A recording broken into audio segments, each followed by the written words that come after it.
Right, here we are, pulling the pots. This is on Christmas Day, come off night shift, flew back to Perth, and the run up to this is my first pot. And just before we get to that, let's go out, and showing you how I was going out there.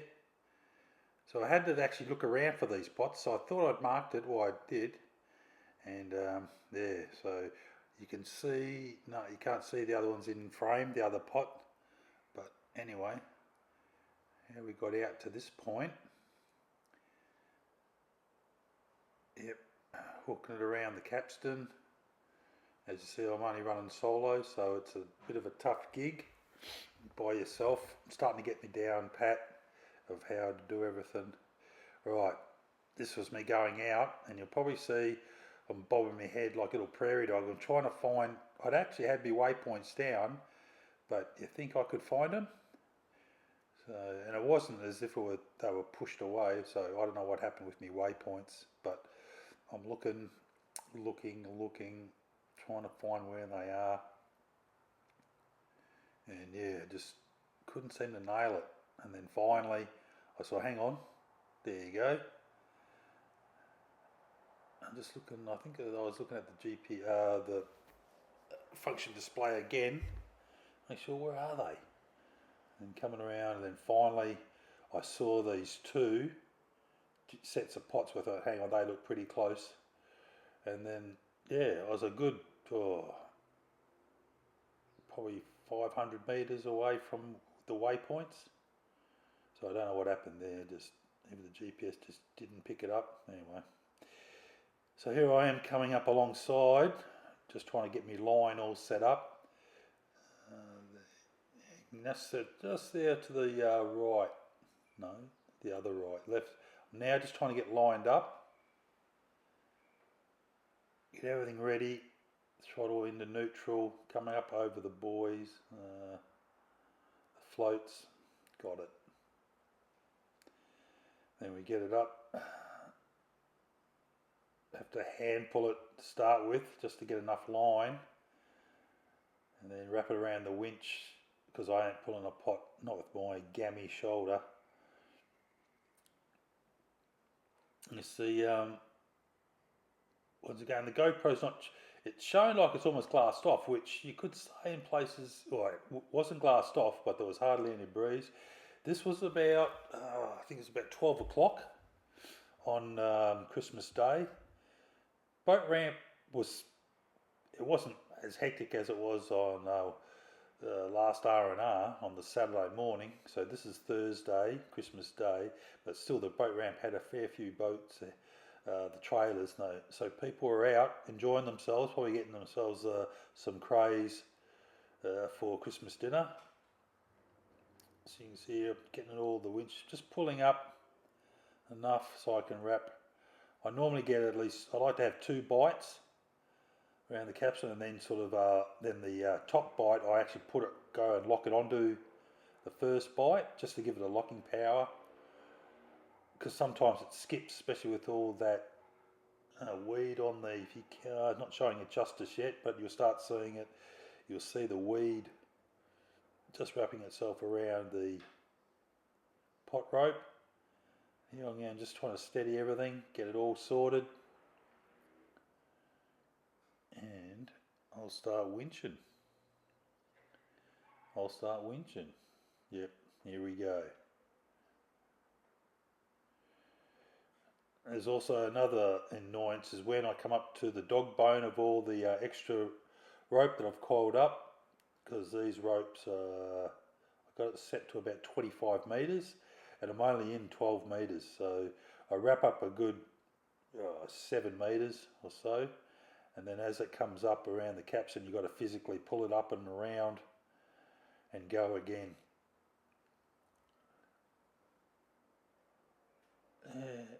Once again, it's showing, it was almost calm, but there the GoPro seems to be showing like I'm rocking around a bit, but it was perfect conditions.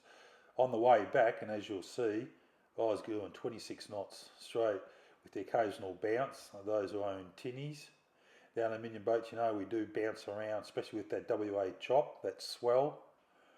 But here it goes, pretty good. And my first pull, I think, yeah, I got 5, but some of them were, I had one on this pot undersize. And you can see that pot's well and truly getting a nice bit of greenery, bit of shrubbery around that. I think the crays so they've got feel comfort as long as it's got plenty of food. These pots had been in for 11 days, so well and truly, once again, life of FIFO, I normally try to throw the pots in. I threw them on the Monday and I wanted to go again on Wednesday just to top up the pot, so then they're only in for about 8 days, but this one I didn't get back, so this was from the Monday through to the following Thursday. And as you see, go in, let's grab one of those critters. Check them. They're all males too, I got. Yeah, that one was size. So it was all good. Take out that middle flipper, fin. Then you're going to bait up. This is the last, I had 2 fish frames left. So I just froze, and then I'm just using the tuna head. See how the tuna head goes.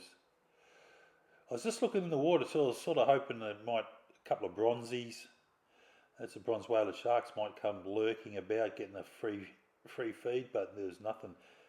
And once again, GoPro not showing it, but I was over a nice sand patch, and yeah. So there we go. Getting the door back in the position after being baited up.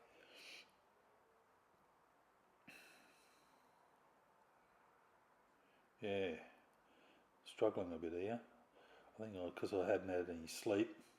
Slept a little bit on the plane home. It's probably about half hour. That was about it. So I'd been up a good. Was that almost about 18 hours? Now checking the other bait box.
Right, now I'm getting set up, just coiling up the rope, getting ready, find another position. Now you can see just where the pot tipper is, at the end of the pot tipper, bit of sand, and there's a bit of reef. You can just see, ideally you want to be on the northwest side of a bit of reef. So now I'm just going to scoot around and just trying to find once again, keeping close to the other pot. I don't want to keep travelling all over the Indian Ocean just for me pots. So now I'm just keeping them both close together within 100 metres of each other.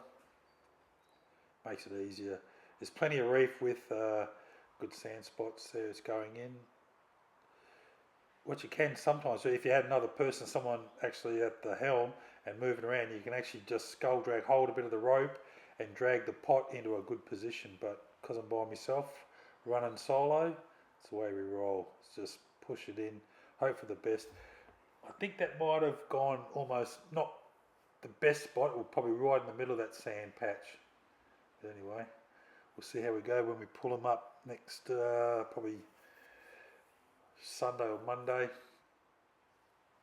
Now I'm just going to wash down and see all the weed and that gets around the deck, and also otherwise it just dries and makes it a little bit harder to clean down when I'm back home, washing down the boat and flushing the motor.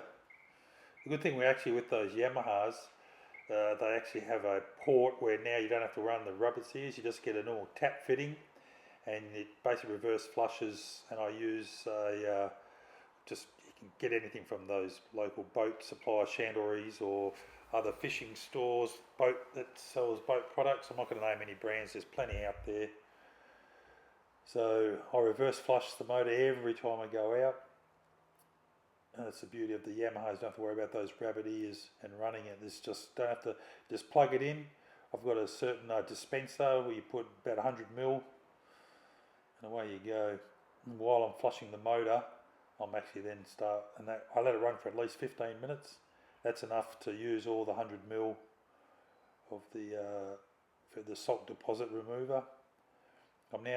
Westerbergs are notorious for what they call Wetterbergs. See, I'm just opening the rear scupper. Sometimes I leave that scupper open and the rear deck water will still come in, but it's self-flushing, so it's not a biggie. I normally keep them closed now, and then I'll pop them open when I get home or when I want to wash the deck down. So I'm cleaning up now. I'm going to bring in the pot tipper. Don't want that banging around when you're heading back to the boat ramp. Bit more flushing. Clean off all that seaweed. You see you can actually see the weed on the mat now, and that mat stuff is painful to get that seaweed off. It dries and you just got to really get the gurney onto it. So I'm getting all set up, everything secured for the run home.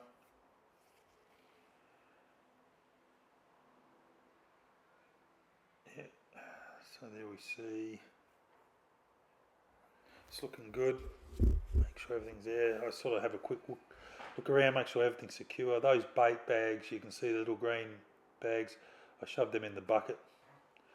So I don't want any sort of rubbish going into the sea. And then I actually filled up one bucket there that's got salt water in it. So when I boil up the crays, that's the best water to use. Don't just use tap water and put a bit of salt in it. Actually get the real stuff, and that's perfect for boiling up the crays. Just having a quick look around, making sure everything's secure for the run home. And once again, GoPro, it's sort of looking like, it's showing that it looks like it's glassed off, but it hasn't. It nearly, but there was still just enough breeze. I think it was still a easterly blowing. It would have only been about 10 knots.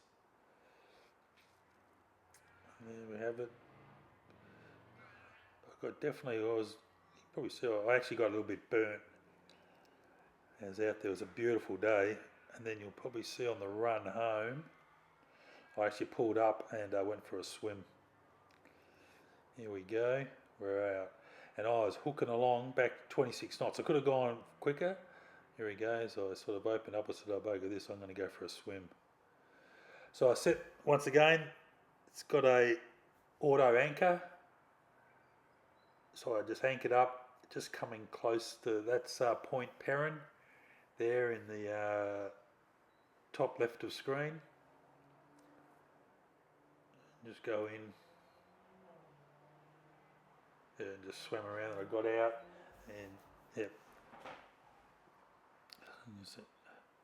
this beautiful day. That was my Christmas present to myself, was that swim, because it was warm. I don't know what it got. I think it got to about 42 degrees, but she started, that easterly just started to cool things down a bit.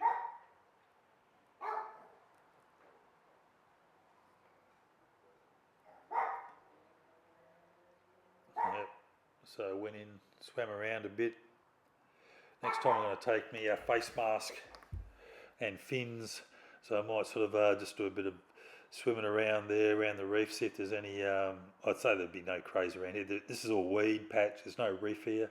Those bits you can see in the top left of screen, that's just all weed.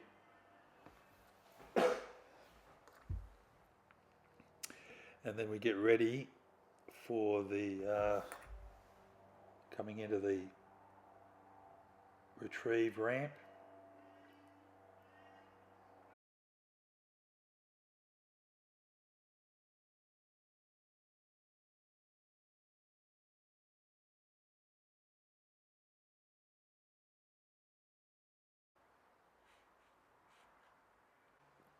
Right, heading back, as I said, I come into just before the entrance into the boat ramp, and I decided I want to go for a swim. So I pulled up. It was a great day. Look, I was just hooting along 26 knots, hardly bounced, a couple of little bounces, but the swell was under a metre, would have even been under half a metre. And it was just perfect conditions for just getting out in the boat, messing about in boats. So here I just pulled up. That's the luxury of having now an auto winch, anchor winch, so I can just drop it and retrieve without any manual handling. I just let the auto and that. So here I go in, jump in. Next time I'm going to be better prepared. I'm going to bring a mask and fins and just see what I can see around here. Although there's no reef, it's just all basically weed and sand patches. There's nothing really to see at all, except the occasional blowfish, I guess. I might see occasional sand whiting and probably a squid. There was a boat. You can't see it in frame, but I think that someone was out fishing. They're probably going for a bit of whiting, maybe even squidding. So I just did a couple of swims here just to cool off before I started heading back into the jetty, the pier, just to then retrieve. Let's see where we go.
Alright, now we're heading into the retrieve ramp. I'm just coming in, I'm setting up, I just see which side I can come, either port or starboard side too. This one was going to be a starboard side too, so I set out the bow rope on that cleat just near the cabin, the cockpit there, and then there's another stern cleat. So I've got that's about a 15 metre, no actually this one's only 12 metre bow rope. Once again being set up just for solo. I might in the future have one both already set up, port and starboard so I can just come straight in. So I just backed off, neutral now, I'm just coming in. Once again, this was a fairly straightforward landing, although no wind about, it still, I managed, you'll actually see it coming up, the boat still wanted to push out. So it's doing it solo, you've got to have all your wits about you and be ready to, once you are landed, come alongside, don't muck around, otherwise the boat does tend to move away from the jetty. If it's the breeze must have been just pushing, it's been slightly easterly or southeasterly, it just pushed me away from, and that was when I'd settled in. You see, neutral is your friend, you've got to keep coming on and off the throttle. Then I backed right off and I still had momentum. I was coming in ever so slowly, backing on the throttle, back to neutral, just give it a bit of power just to keep it moving, just enough. I was only doing about 2 knots to see I was coming alongside, spin the motor around, and it came along just perfect. But by the time I throttled off, and that sea out just wanted to go away, and I had to just lean over. And yeah, it's a case that I ran around the cleat on the jetty. See, this has got, I've got nothing there. There's no motor. She's just in neutral, but the boat still wants to swing around. And that's the once again doing it solo, and that's without a breeze. When normally there is a bit of a breeze, it gets even a bit more exciting. And then when you've got more boats either coming behind you or there's some already on the jetty. Yeah. So there I've got it. And then all I do now is I walk it all the way up. So normally when you're retrieving and you come alongside the jetty, have the boat all the way up near the actual ramp. When you're launching and you've launched, actually take the boat, walk the boat all the way to the back end of the jetty, so then other people can come either to launch or if you're retrieving. So see how now I'm taking the boat right up to the ramp, so that allows if there is anyone else coming in.